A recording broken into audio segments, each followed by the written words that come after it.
هنشوف النهاردة مع بعض طريقة عمل مكياج العيون بطريقة سهلة وبسيطة، وهنشوف ألوان ربيعية لسنة 2023. تعالوا تابعوا معانا الفيديو بس بعد الفاصل الصغير ده، خليكم معانا. معاكم قناة عالم إيمي ويومياتها.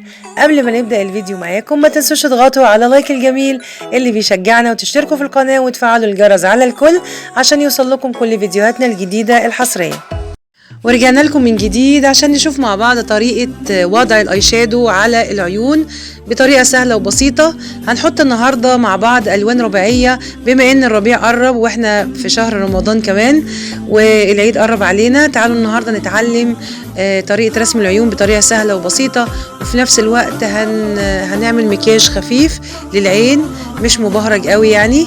هنشوف رسمات جميلة جدا وألوان زاهية. تعالوا نشوفها مع بعض داخل الفيديو. ولو حابين تشوفوا اي فيديوهات جديده تنزل على القناه اكتبوا لنا تعليقاتكم وشوفوا ايه الفيديوهات اللي انتم نفسكم ان انا انزلها قبل عيد الفطر المبارك. واتمنى لكم مشاهده ممتعه ومفيده، واسيبكم مع بقيه الفيديو.